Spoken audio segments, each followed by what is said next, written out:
The Italian Wine Podcast is the community-driven platform for Italian wine geeks around the world. Support the show by donating at ItalianWinepodcast.com. Donate €5 or more and we'll send you a copy of our latest book, My Italian Grape Geek Journal, absolutely free. To get your free copy of My Italian Grape Geek Journal, click Support Us at ItalianWinepodcast.com or wherever you get your pods. Grazie mille.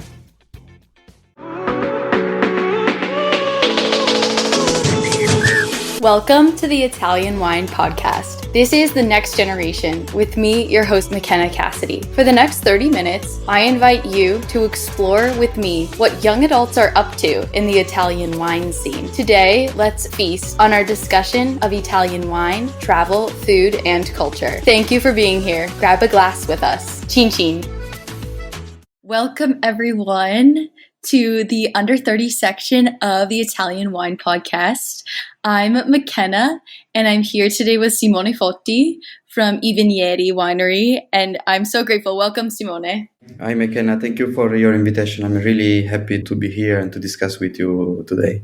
Great. It's such a joy to have you. I know we're very excited to dialogue about what's happening in the wine industry as well as your impact within your winery. Would you mind describing to us where you're calling from today and kind of your background? Yeah, of course. I'm Simone. I'm 20 years old, so under 30. My father started to making wine many years ago, and 25 years he started to create our domain. The name is Vigneri. This passion I try to cultivate it and continue until today. I did different study and different experience around the world. And after that, in 2019, I decided to come back to our winery for start to work hard to try to give the continuity and so to represent the next generation to our winery. Today I'm take care of all of the management of the vineyard because it's something I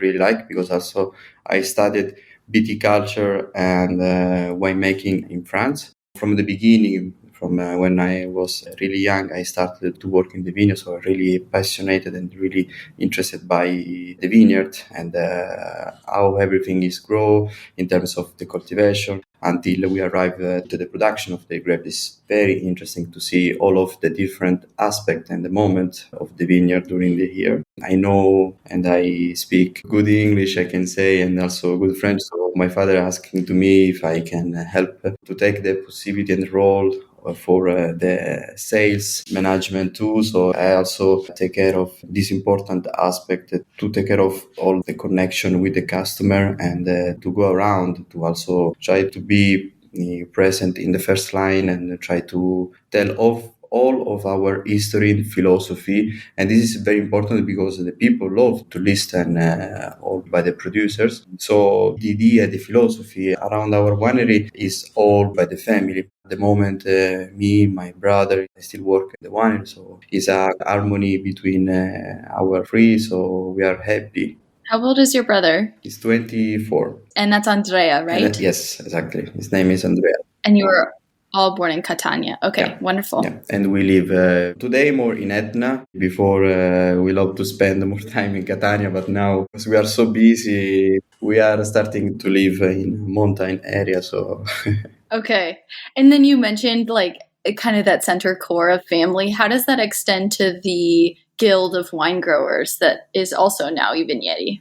Yes, exactly. We love today to take care more the philosophy of Vigneri. Before was an association. My father started 20 years ago, and now with the presence of me and my brother Andrea, we decided to take care more about this project. And then we started also to make part of production. We started in 2020, we bought one vineyard, and we started to follow our project, our idea of making wine. This is at the moment our projects.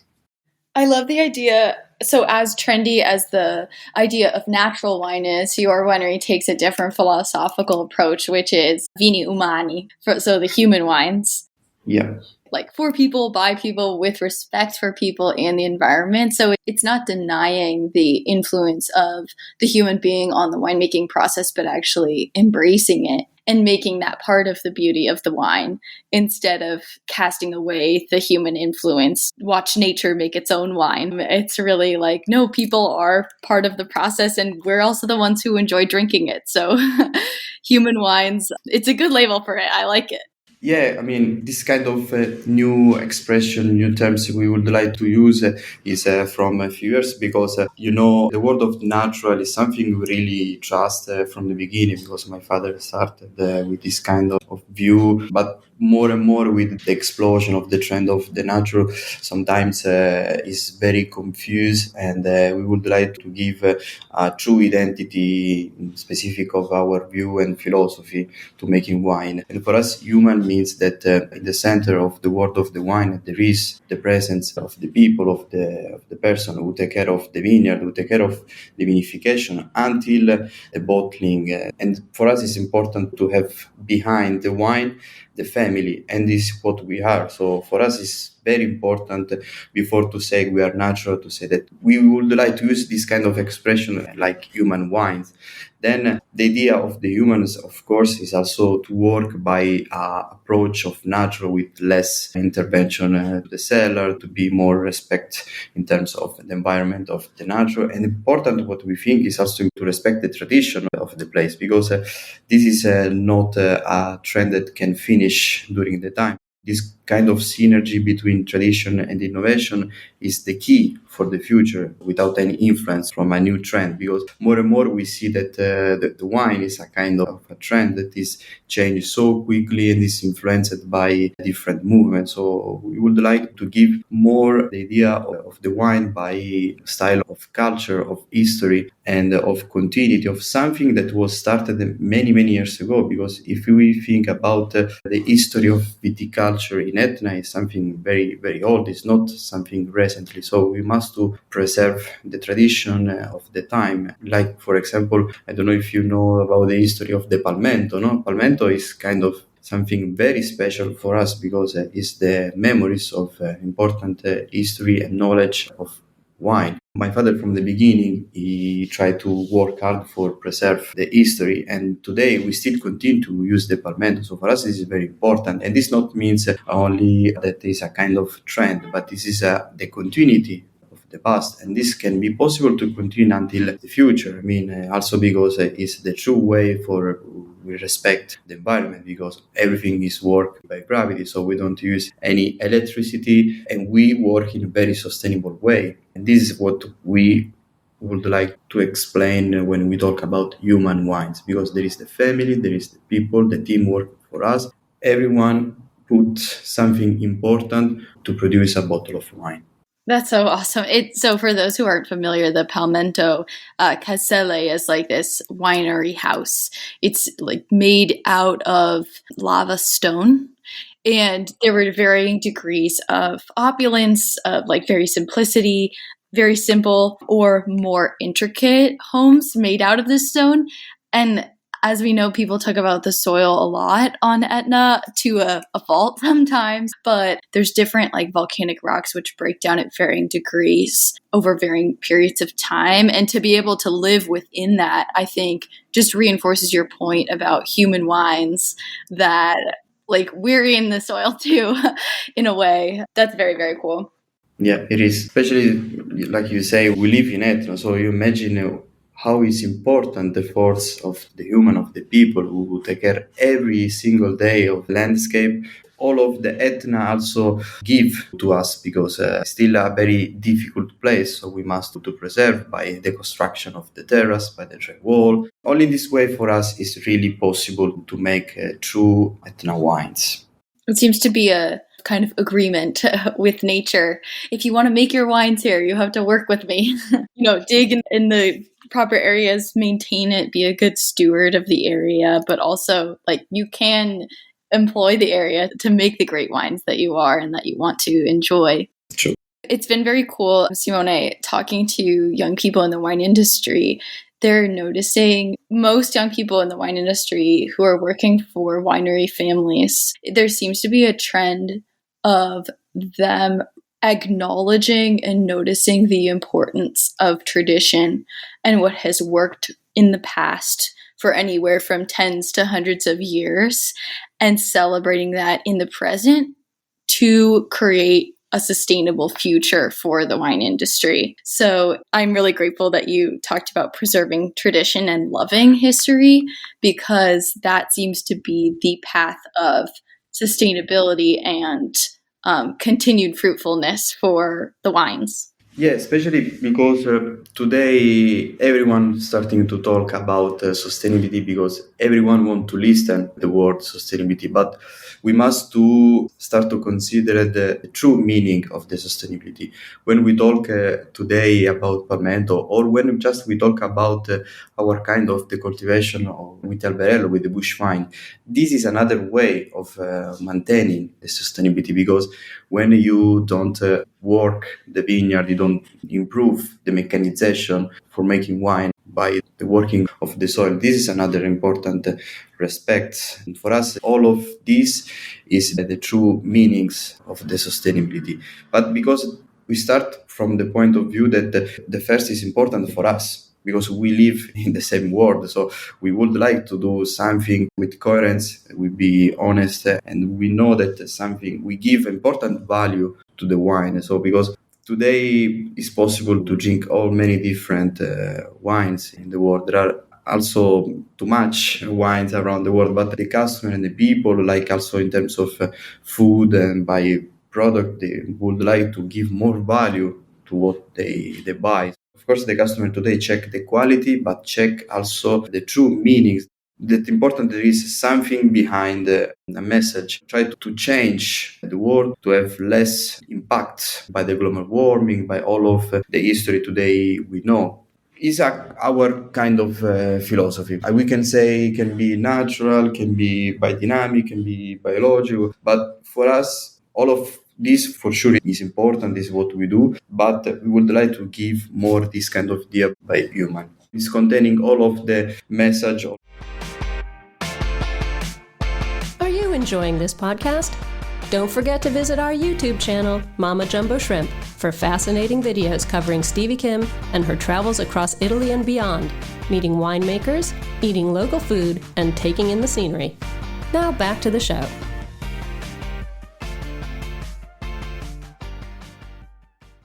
Yeah, I think you're like getting at like you said, the meaning of the wine. And I think that's a main question that my peers, when they're wine shopping or in a restaurant, they're like, what wine? I think they're secretly asking themselves, like, what wine has meaning for me here? Like, which wine is going to give me a rich experience, be a real wine, something that I'll also enjoy, something that has meaning.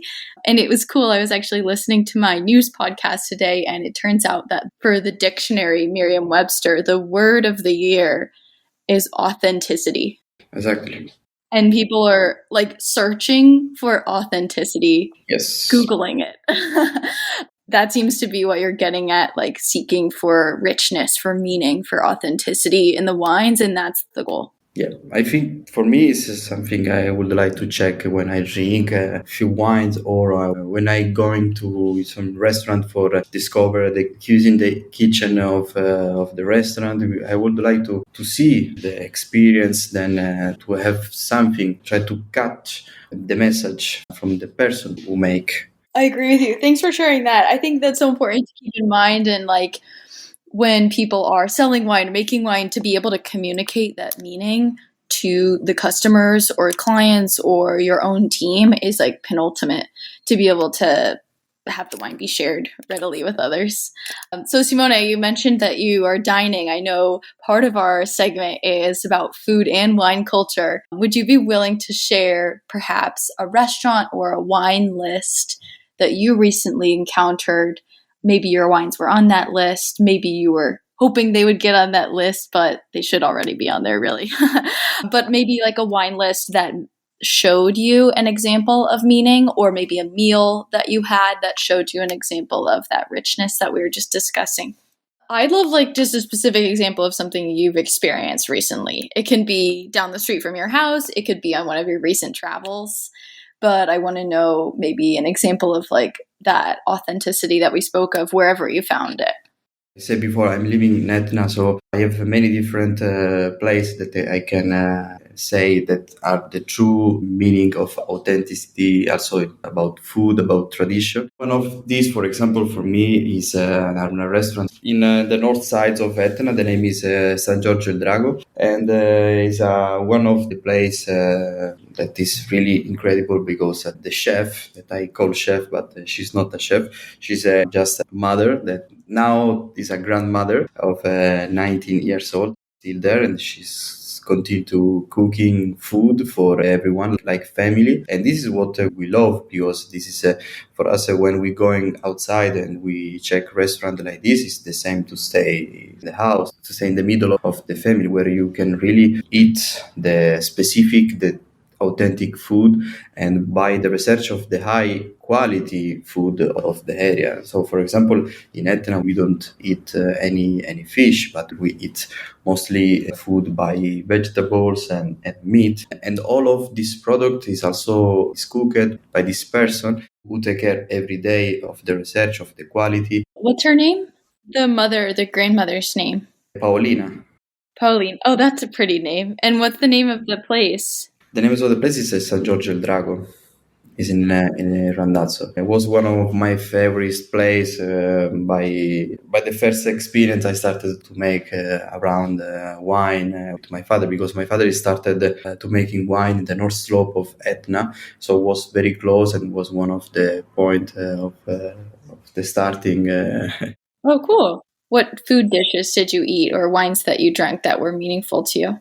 In this place, for example, is a very specific, very particular dish. Is the rabbit. In fact, one of the name of the main course is Coniglio alla Paolina, because it's the type of the food she cook, the representation of the kitchen she would like to give to us. Coniglio is rabbit, for the listeners who aren't familiar with that word in Italian. Yes, coniglio is rabbit. That is something that is not easy to cook, so you must to really put a lot of ingredients, but one of the most important ingredients you should put, of course, is the love. This is something that makes the difference with the other rabbit you can taste in other place. Wow, what a treat. You could taste the love. That's awesome. What is really incredible about this is also that the wine list is only about Etna wines, mostly, of course. They love to give important consideration by Sicilian wines. That is very interesting, because in this case also the client, the people who are going there to eat, they can and they must to choice about Sicily. So this is very important, because it's going to preserve the culture of Europe. Oh, like the culture as a whole, or the other wines on the island. So you're not just drinking Nello Mascalese and Caricante, but like Nord Avola and like all things from all over. Okay. Oh, Frappato, etc. Grillo, Catarratto, I mean, there are so many different grapes. Sicily has a ton of great native grapes, yes. I love every time to taste French wines, also because I started to be curious when I was there, when especially I studied there. So for me, French wines in these terms, they have a lot of different wines, many not with big list of grapes. Oh, they just had like simple, short, impactful lists with like several offerings, but not so extensive. Did you love being in Burgundy and Jura? Yeah, for sure. How old were you? Me? Yeah. 28. No, how old were you when you were in Burgundy?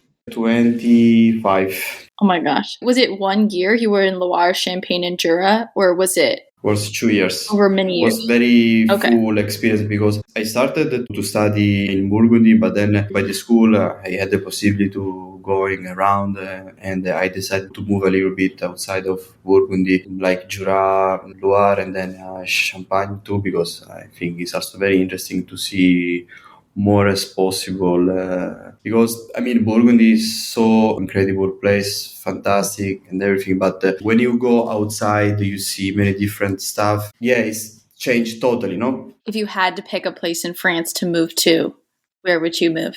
Jura. Nice. For the Vengeance? For the Vangeon, for the landscape, for the people, for the tradition, for many different things, because I think that Etna and Jura can have the same history in terms of explosion of consideration, no? Because if we considered this place from many years everyone making wine. But after only a few years, by the new discovery, the new trend, the people starting to consider it again. When I was in Burgundy, the people don't talk about Jura. I say, no, Jura are not really good wine. They are just wine growners. They can't be the same quality of our wines. But after 3-4 years, when I just moved back and I visited recently, I was there, and today it's not possible to buy bottles from the Jura. The prices are so expensive, and few producers from Burgundy now bought also land in Jura. So it's the same of Etna. If you think Etna, that was just before by history a place where you sold the wine unbottled, and today everyone bottled the wine and everyone sold the wine. And today we have more of 400 producers.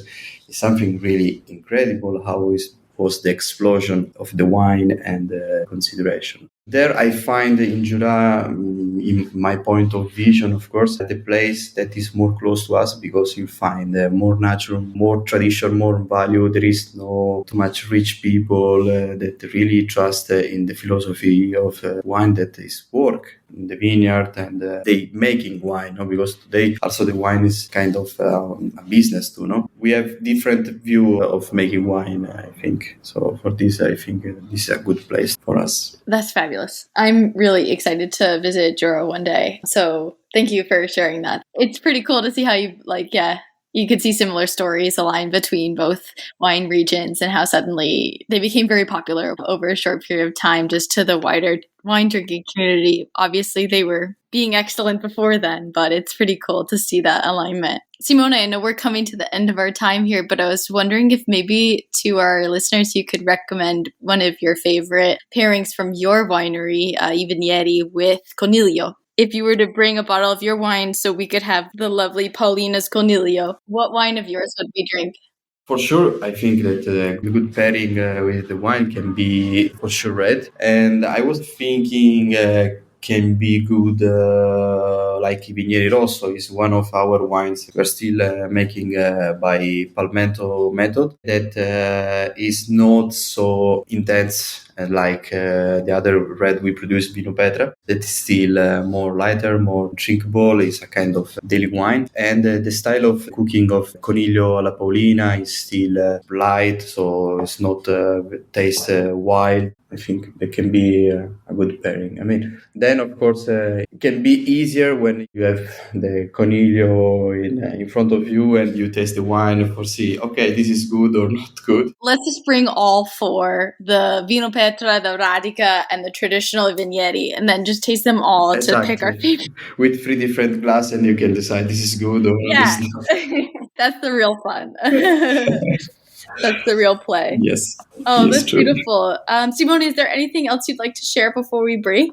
I mean, in terms of the next generation, I think that today we are in a good moment because I share passion with other person that today live in our same philosophy, and we can really show and change something from the past. In specific, there are persons who decided to go back to the agriculture, to try to make the difference with the products, to work in a high quality, to respect more as possible the organic way. And this is very important for today, try to change the big problematics of the global warming, of the real products by the true ingredients. I'm really happy that I can share and I can connect with other people this kind of view, of vision. I think it's very important. It's the only things we can do to protect, to preserve the world for the future. Then what can happen with the next generation, I don't know, but I would like to say something about the present. I think that we are in a good way, in a good moment, because unfortunately in the past there was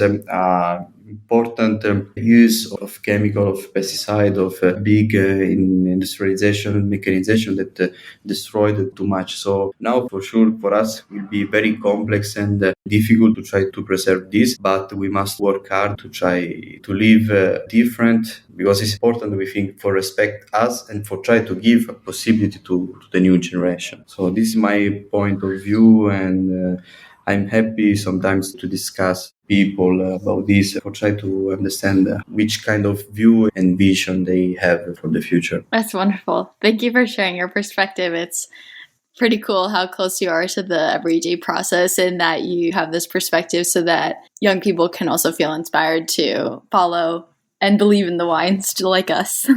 Yes, exactly. True.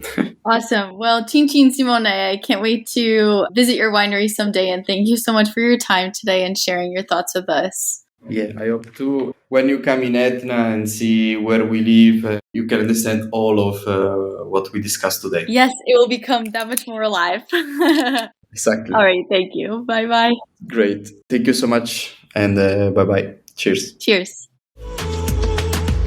Tante grazie for joining me today. Remember to catch our episodes weekly on the Italian Wine Podcast, available everywhere you get your pods. Salute!